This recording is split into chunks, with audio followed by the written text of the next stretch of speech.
Hello viewers, welcome to Raihan Tanzim. আশা করি সকলে বেশ ভালোই আছেন। তো আজকে আমাদের যে টিউটোরিয়াল সেটা হচ্ছে এক্সেলের ইন্টারভিউতে জিজ্ঞেস করা হয় খুব কমন একটি প্রশ্ন, সেটা হচ্ছে ফর্মুলা এবং ফাংশনের মধ্যে পার্থক্য। অর্থাৎ এক্সেলে ফর্মুলা এবং ফাংশন কি এবং তার মধ্যে পার্থক্য কি। তো উদাহরণ সহ বোঝার জন্য ভিডিওটি অবশ্যই শেষ পর্যন্ত দেখে নেবেন। এছাড়া আপনি আমার চ্যানেলে নতুন হয়ে থাকলে চ্যানেলটি অবশ্যই সাবস্ক্রাইব করে নেবেন। তো চলুন শুরু করা যাক। তো দেখেন, প্রথমে আমরা যে জিনিসটা বলছি ফর্মুলা হচ্ছে এক্সেলে ব্যবহারকারীর নিজে তৈরি করা গাণিতিক হিসাব। এতে বিভিন্ন অপারেটর যেমন প্লাস, মাইনাস, যে গুণ, ভাগ ব্যবহার করে ডেটার উপর হিসাব করা হয়।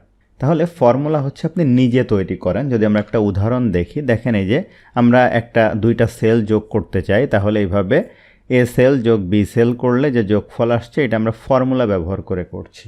এখন তাহলে ফাংশন কি? দেখেন, ফাংশন হচ্ছে এক্সেলের পূর্ব নির্ধারিত বিল্ট ইন ফর্মুলা, যা নির্দিষ্ট কাজ দ্রুত ও সহজভাবে করার জন্য তৈরি করা হয়েছে। অর্থাৎ এক্সেলে যে ফর্মুলাগুলো বিল্ট ইন দিয়ে দেওয়া আছে সেটাকে আসলে ফাংশন বলা। যদি আমরা উদাহরণ দেখি বিষয়টা সহজ হবে। যেমন আগে আমি যোগ করছিলাম ম্যানুয়ালি, দেখেন এখানে আমি যে ফাংশনটা ব্যবহার করছি সেটার নাম হচ্ছে সাম, তাহলে এটা আমি ফাংশন ব্যবহার করছি। তো চলুন আমরা এখন উদাহরণ দেখি, তাহলে বিষয়টা আরও ক্লিয়ার হবে।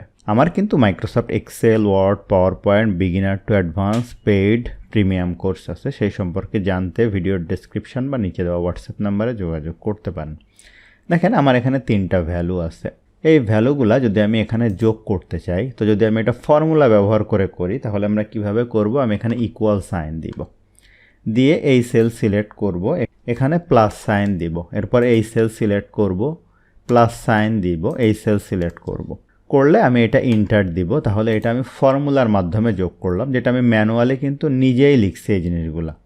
এখন আমি যদি এটা ফাংশন ইউজ করি তাহলে এটা এক্সেলে বিল্ড ইন একটা ফর্মুলা আছে যেটাকে আমরা ফাংশন বলি। এই যে ইকুয়াল সাইন দিয়ে যে সাম ফাংশন কল করলাম, ব্র্যাকেট স্টার্ট, আমি এই 3টা সেল এইভাবে সিলেক্ট করলাম, করে এখানে আমি ব্র্যাকেট ক্লোজ, ইন্টার। তাহলে দেখেন ফলাফল কিন্তু একই আসছে। একটা আমরা ফর্মুলা দিয়ে করলাম, একটা ফাংশন দিয়ে করলাম। এখন আমি আরেকটা একটু দেখাই, যেমন অ্যাভারেজ বা গড় বের করা। এই 3টা ভ্যালুর গড় যদি আমি এখানে বের করতে চাই, এটা কিন্তু আমি ফর্মুলা ব্যবহার করে ম্যানুয়ালি করতে পারি। কিভাবে? আমি ইকুয়াল সাইন দিয়ে একটা ব্র্যাকেট স্টার্ট করলাম, করে এই সেল যোগ এই সেল যোগ এই সেল, এরপরে ব্র্যাকেট ক্লোজ। এটাকে এখন আমি 3 দিয়ে ভাগ দিব, ভাগ 3, তাহলে এই 3টার গড় আসবে। দেখেন এই যে গড় চলে আসছে। এখন যদি এখানে অনেক বড় ডেটা থাকে, একটা একটা করে এরকম করতে কিন্তু অনেক সময় লাগবে। এক্ষেত্রে আমি বিল্ট ইন ফাংশন ইউজ করব, এই যে এভারেজ ফাংশন। এই যে আমি জাস্ট এই 3টা সেল সিলেক্ট করে ব্র্যাকেট ক্লোজ করে ইন্টার দিব, সেম রেজাল্ট আসবে। তাহলে আশা করি আপনারা ফর্মুলা এবং ফাংশন কি, কাকে বলে এবং পার্থক্য বুঝতে পেরেছেন। তো ভিডিওটি ভালো লাগলে অবশ্যই লাইক করবেন, কেমন লাগলো কমেন্ট করবেন, আপনার বন্ধুদের শেয়ার করতে ভুলবেন না।